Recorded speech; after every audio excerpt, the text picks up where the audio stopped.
আসসালামু আলাইকুম এভরিওয়ান। ঈদ মোবারক আর বলবো না, কেননা ঈদ হয়ে গেছে ১ থেকে ১.৫ মাস হয়ে গেছে। আর এখন ঈদ মোবারক বলাটা একদম হাস্যকর একটা বিষয়। আমি প্রত্যেকবারের মতো এবারেও লেট করে ফেলেছি। মানে এতদিন হয়ে গেছে এখনও আমার ঈদের ব্লগ আপলোড দেওয়া হয়নি।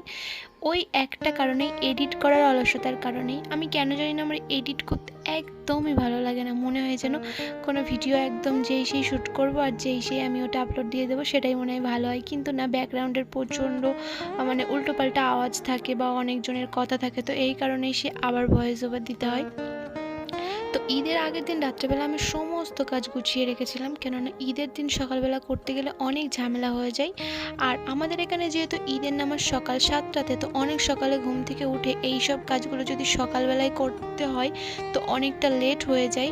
তো সেই কারণে আগের দিন রাত্রে আমি সমস্ত কাজ গুছিয়ে রেখেছি, যেমন পেঁয়াজ কাটা থেকে শুরু করে আদা রসুন বাটা, ঘুগনির জন্য আলু কেটে রাখা, টমেটো কেটে রাখা, বা সমস্ত কাজ যেগুলো টুকিটাকি কুটকাট, মানে অনেকক্ষণ বসে বসে টাইম লাগবে, সেই সব কাজগুলো আমি আগে থেকেই গুছিয়ে রেখেছিলাম। আর তার সঙ্গে নারকেলটাকে কুড়ে নারকেলের দুধটাও বার করে রেখেছিলাম। ওইটা করতে আমার একটু টাইম লাগে, ওই যে গরম পানি দিয়ে দুধটা বার করতে লাগে। এরপর সকালে ঘুম থেকে উঠে আমি চা খেয়ে ঘরটার ঝাড় দিয়ে বেডটাকে গুছিয়ে নিয়ে আমি সোজা রান্নার দিকে চলে গেছিলাম। আর হ্যাঁ, তার মাঝখানে ওনাকে নামাজে পার করে দিয়েছিলাম, কারণ ওনাকে না পার করা অবধি কোনো কাজ একদম স্থিরভাবে করা যায় না। একবার এটা দরকার ওটা দরকার ১৪বার ডাকবে, তখন এদিকে রান্নার কাজেও মন দেওয়া যায় না। তো সেই কারণে আগে ওনাকে বিদায় করে নিয়েছি, তারপর আমি রান্নার কাজে এসেছি। রান্না করতে এসে আমি প্রথমেই ঘুগনিটা রান্না করে নিয়েছিলাম, কেননা আমার মনে হয় যে ঈদের নামাজ যখন পড়তে যাবে আর বাড়ি আসবে, এইটুকু টাইমের মধ্যে যদি আমি সমস্ত কাজ গুছিয়ে রাখতে পারতাম তাহলে আমার মনটা একদমই ফ্রেশ হয়ে যেত। কিন্তু ১ ঘন্টার মধ্যে এত কিছু একা হাতে একদমই রান্না করা যায় না। তো প্রথমে ঘুগনিটা রান্না করে নেওয়ার কারণ হলো, উনি নামাজ পড়ে বাড়ি আসার পরেই যদি বলে আমার খিদে পেয়েছে বা কিছু খেতে দাও, তখন আমি আগে ঘুগনিটা দিতে পারবো, আর পরে আস্তে আস্তে এই যে পায়েস, সিমাই এগুলো করব।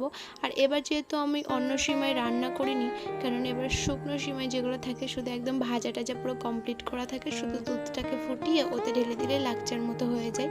তো সেই সিমাই এনেছিল, আমার আর খাটতে হয়নি সিমাইয়ের পিছনে, বা আলাদা করে সিমাই ভাজা বা এটা করা ওটা করা ওগুলো আর করতে হলো না। আমি না চালের রুটি একদমই বানাতে পারতাম না, মানে আমার এত ভয় লাগতো, আমি কখনো চেষ্টাও করতাম না। তবে রোজার ঈদের দিন করতে গিয়ে আমার ২বার খামির করে সে খামিরটা ফেলেও দিতে হয়েছিল, তারপর ভালো হয়েছিল। তো এবারেও সেইভাবেই করেছি। আর দুপুর মানে রুটি করার পরে দুপুরে অনেকটা টাইম আমি একদম বসেছিলাম, আমার কোনোই কাজ ছিল না, তো তখন বসে বসে আমি মেহেন্দি পড়ছিলাম। এদিকে বিকালও হয়ে গেছে আর বাড়িতে গোশও চলে এসেছে বকরিদের দিন, তো একটু টাইম লাগে গোশটা আসতে।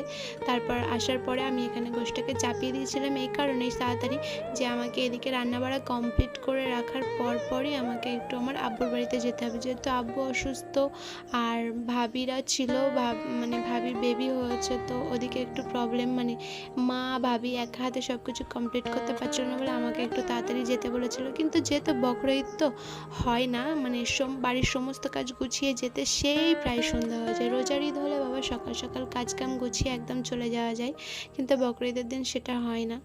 আমার বাড়িতে সমস্ত কাজ গুছিয়ে আমার আব্বুর বাড়িতে যেতে আমার অনেকটা লেট হয়ে গেছিলো, প্রায় সন্ধ্যা হয়ে গেছিলো।